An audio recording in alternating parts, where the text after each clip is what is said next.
इस प्रकार हम पढ़ रहे हैं धर्म सुधार आंदोलन के परिणाम, यानी यूरोप में जो धर्म सुधार आंदोलन प्रारंभ हुआ उसके क्या परिणाम निकले। यूरोप में जो धर्म सुधार आंदोलन प्रारंभ हुआ उसके क्या परिणाम निकले। तो धर्म सुधार आंदोलन के परिणामों में हम देखेंगे सबसे महत्वपूर्ण परिणाम था लोक साहित्य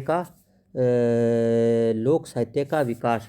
तो धर्म सुधार आंदोलन ने अपने विचारों व धार्मिक सिद्धांतों का लोक भाषाओं में प्रचार किया। धर्म सुधार आंदोलन के जो विचारक थे उन्होंने अपने धार्मिक सिद्धांतों का लोक भाषा में प्रचार किया।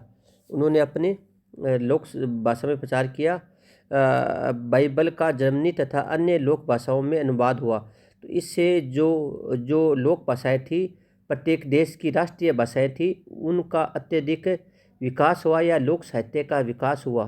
तो इस प्रकार देखते कि जो धर्म आंदोलन का महत्वपूर्ण प्रभाव था वह था लोक साहित्य का विकास, यानी धर्म सुधारकों ने अपने विचारों व धार्मिक सिद्धांतों का लोक भाषाओं में प्रचार किया और बाइबल का जर्मनी तथा अन्य भाषाओं में भी अनुवाद किया, जिससे लोक साहित्य का विकास हुआ। धर्मनिरपेक्षता का विकास। धर्म सुधार आंदोलन के परिणाम स्वरूप अनेक राजाओं ने चर्च पर अपना नियंत्रण स्थापित कर लिया। उससे राज्य सरकार ने नियंत्रण स्थापित कर लिया। अतः स्कूल, अस्पताल आदि की स्थापना की गई। तो इस प्रकार धर्मनिरपेक्षता का विकास हुआ, यानी धर्म सुधार आंदोलन का एक महत्वपूर्ण परिणाम ये था कि यूरोप में धर्मनिरपेक्षता थी उसका विकास हुआ। अब ये प्रभाव हम कर चुके हैं। आगे है आर्थिक प्रभाव, यानी धर्म सुधार आंदोलन का आर्थिक प्रभाव क्या निकला।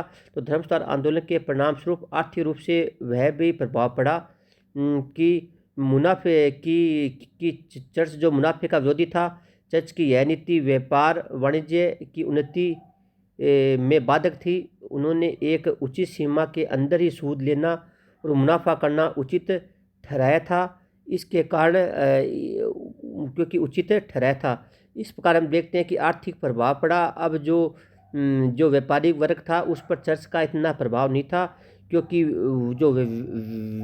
जो चर्च की जो नीतियाँ थी वह व्यापार में बाधक थी। अब चर्च की नीतियों से व्यापारी जो वर्ग था वो बिल्कुल स्वतंत्र हो गया। वो स्वतंत्र होकर वो व्यापार करने लग गया। अब अगला है व्यक्ति के महत्व में वृद्धि। तो धर्म सुधार आंदोलन का एक जो महत्वपूर्ण परिणाम निकला वह निकला धर्म सुधारकों ने ईसाई धर्म के साथ साथ प्रत्येक व्यक्ति के संबंध पर जोर दिया। धर्म सुधारकों ने ईश्वर के साथ साथ प्रत्येक व्यक्ति के संबंध पर जोर दिया। अतः धर्म सुधार आंदोलन के कारण ईश्वर व व्यक्ति के बीच धर्म के अधिकारियों का प्रभाव कम हो गया। तो व्यक्ति के महत्व में वृद्धि। धर्म सुधार आंदोलन ने इस ईश्वर के साथ साथ प्रत्येक व्यक्ति के संबंध पर जोर दिया। धर्म सुधार आंदोलन के कारण ईश्वर व व्यक्ति के बीच धर्म के अधिकारियों का प्रभाव धर्म के अधिकारियों को कम हो गया और व्यक्ति के महत्व में वृद्धि। तो धर्म आंदोलन का एक महत्वपूर्ण कार्य ये था कि प्रत्येक व्यक्ति के महत्व में वृद्धि हुई, क्योंकि जो बीच में जो थे ईश्वर और जो सुधारक थे ईश्वर थे, और जो धर्म के अधिकारी थे, अब वो सीधे वो धर्म के अधिकारियों का जो प्रभाव था बीच में वो कम हो गया। तो इससे जो व्यक्तिगत थे, यूरोप के जो व्यक्ति थे, उनके महत्व में अभिवृद्धि हुई।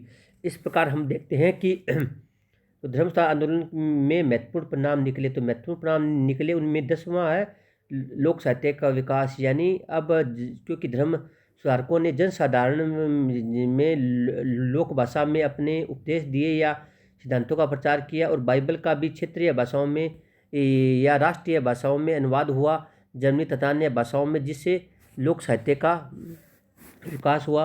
अगला है धर्मनिरपेक्षता का विकास। तो धर्म सुधार आंदोलन का हम अगर परिणाम देखें तो इन परिणाम में एक महत्वपूर्ण परिणाम निकलता है वह है धर्मनिरपेक्षता का विकास। तो इससे धर्म निरपेक्षता का वातावरण बना। अगला है आर्थिक प्रभाव है जो व्यापारियों पे अनेक प्रकार के जो प्रतिबंध थे उन प्रतिबंधों को अब वो प्रतिबंध समाप्त हो गए, क्योंकि अब व्यापारी बिना किसी धार्मिक प्रभाव के अपना स्वतंत्र रूप से व्यापार कर सकते थे। इससे यूरोप के व्यापारी वर्ग में प्रभाव पड़ा। अगला व्यक्ति के महत्व में वृद्धि, क्योंकि जो धर्म ईश्वर और व्यक्ति के बीच में जो धर्म दिखाए थे उनका प्रभाव कम हो गया। तो उनके प्रभाव कम होने से व्यक्ति के महत्व में वृद्धि। तो ये धर्म सुधार आंदोलन का एक महत्वपूर्ण परिणाम था, व्यक्ति के महत्व में अभिवृद्धि।